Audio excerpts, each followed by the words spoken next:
علامہ اقبال علیہ رحمہ کہتے ہیں میں بچپن سے قرآن مجید پڑھنے کی عادت رکھتا تھا. آواز بھی بہت اچھی تھی اور ہمارے گھر کا ماحول ایسا تھا کہ میں قرآن مجید کی تلاوت کبھی بھی ترک نہیں کی تھی. ہماری صبح کا آغاز ہی قرآن مجید کی تلاوت سے ہوتا. لیکن آخری عمر جب ہوئی تو گلا خراب ہو گیا تو قرآن مجید پڑھتے تو تھے لیکن اس طرح لے سے پڑھنا مشکل ہو گیا. تو جس طرح لوگ حال پوچھتے ہیں جناب کیا حال ہے تو لوگ بتاتے ہیں کہ یہاں درد ہو رہی ہے اور یہ مسئلہ ہے یہ مسئلہ ہے. لیکن اقبال سے کوئی جا کے پوچھتا کہ حضرت کیا حال ہے تو اقبال کہتے کہ لطف قرآن سحر باقی نہ مان. باقی سارے مسئلے ٹھیک چل رہے ہیں. جو سحری کے وقت قرآن پڑھنے کا مزہ آیا کرتا تھا وہ مزہ مجھ سے چھن گیا ہے اس لیے کہ میرا گلا خراب ہو گیا. اللہ نے آپ کو سحری کے وہ لطف اور وہ مزے اور وہ سرور نصیب کیے ہیں. کبھی ان سے محروم نہ ہونا. اپنی صبح کا آغاز قرآن مجید کی تلاوت سے کرنا. اور اقبال نے اپنے ایک دوست کو لکھا, کتنی خوبصورت بات لکھی. کہا قرآن مجید کا مفہوم اور ترجمہ نہیں بھی آتا پھر بھی قرآن مجید پڑھتے رہنا. خالی ناظرہ قرآن مجید پڑھنے سے دل کا تعلق رسول اللہ کے دل سے جڑ جاتا ہے. اس لیے کہ قرآن حضور کے قلب اطہر کے اوپر نازل ہوا تھا. یہ سندیسہ ہے ہمارے خالق کا ہمارے نام. تو ہم اس کو سمجھیں کہ اس میں ہمارے نام پیغام کیا ہے, ہمارے نام میسج کیا ہے. اس کتاب اللہ پہ عمل کرنا یہ ممکن تبھی ہوگا اگر ہم اس کتاب کو سمجھ کے پڑھیں گے. یہ کتاب ہمارے نام پیغام کیا دیتی ہے, کہاں سے روکا ہے, کہاں سے اس کتاب نے ہمیں جو ہے وہ منع کیا اور کن امور کے بجا لانے کی تلقین کی ہے. اس کتاب کے تقاضوں کو سمجھنے کے بعد اس کتاب پر عمل کرنا یہ ہماری زندگی کا لازمہ ہونا چاہیے. لیکن افسوس ہم نے کتاب اللہ کے ساتھ جڑنے کی بجائے اس کتاب کو طاق پر سجا دیا اور اس کے مفاہیم سے ہم نہ آگاہ ہو سکے. اب تو تلاوت بھی موقوف ہوگی. کسی زمانے میں لوگ تلاوت ضرور کیا کرتے تھے, اب تلاوت بھی موقوف ہو گئی. عمل تو قصہ پارینہ بن گیا. ہماری زندگی اس کتاب کی مطابقت میں گزرنی چاہیے تھی. آپ مارکیٹ میں یہ مائک بھی لینے جائیں تو اس کے ساتھ بھی چھوٹی سی بک دیتے ہیں جس میں کمپنی بتاتی ہے کہ یہ مائک ہماری کمپنی کا, اس کو استعمال کیسے کرنا ہے.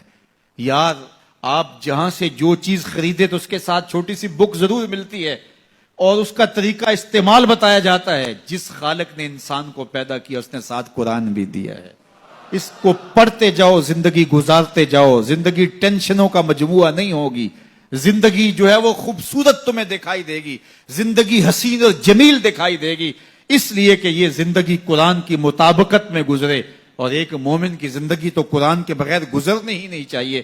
گر تو می خواہی مسلمان زیستن نیست ممکن جز بقرآن زیستن. اگر تو مسلمان بن کے جینا چاہتا ہے تو قرآن کے بغیر جی نہیں سکتا ہے. تیری زندگی ہی قرآن ہے.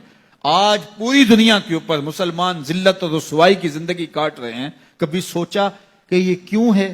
ہماری پستی, ذلت, نکبت, رسوائی کتاب اللہ سے دوری کے نتیجے میں. آج واجبی سا تعلق ہمارا اس کتاب سے رہ گیا ہے.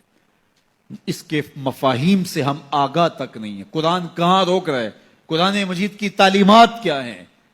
اس کی تلاوت ہماری زندگی کا جزو لا ینفک ہونا چاہیے تھا. اس کی تلاوت کے بغیر زندگی گزرتی نہ. یہ کتابیں زندہ ہے. یہ پستیوں سے اٹھا کے اوج ثریا تک پہنچانے والی کتاب ہے. یہ کتاب ہماری زندگی میں اجالے بھر دے, روشنیاں بھر دے. لیکن ہم نے اس کتاب کے ساتھ سلوک کیا کیا.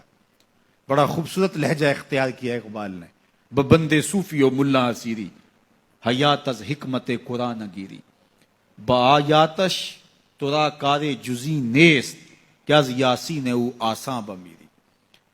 اللہ اکبر. اقبال کہتے ہیں کہ اس دور کے صوفی نے اور اس دور کے ملا نے تیرے ساتھ زیادتی کی. تو پھنس گیا ان کے پھندے میں. صوفی نے بھی تجھے اور سمت لگا دیا اور مولوی نے بھی تجھے اور سمت لگا دیا.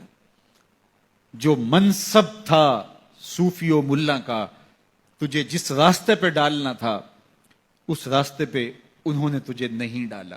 اس کتاب سے تیری دل بستگی نہ ہو سکی. اس کتاب سے تیرا تعلق مضبوط نہ ہو سکا. قرآن سے تجھے صرف اتنا سروکار ہے کہ جب تیرے بوڑھے کی روح اٹکی تو تو سورہ یاسین لے کے بیٹھ گیا.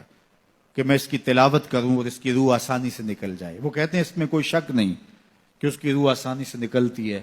سورہ یاسین کا مرنے والے کو فائدہ پہنچتا ہے, مجھے اس پہ کوئی اعتراض نہیں ہے, لیکن کہتے ہیں مجھے افسوس اس بات سے ہے کہ اس قرآن سے بھی تو نے مرنا ہی سیکھا, کاش اس قرآن سے جینا سیکھ لیا ہوتا. یہ کتاب زندگی ہے, یہ کتاب حیات ہے, یہ مردہ قوموں کو اٹھا کے کہاں سے کہاں لے جاتی ہے, یہ پستیوں سے اٹھا کے بلندیوں تک لے جانے والی کتاب ہے. اس امت کے پاس اتنا بڑا نسخہ کیمیا ہو اور وہ در در رسوا ہو رہی ہو, تو اس کتاب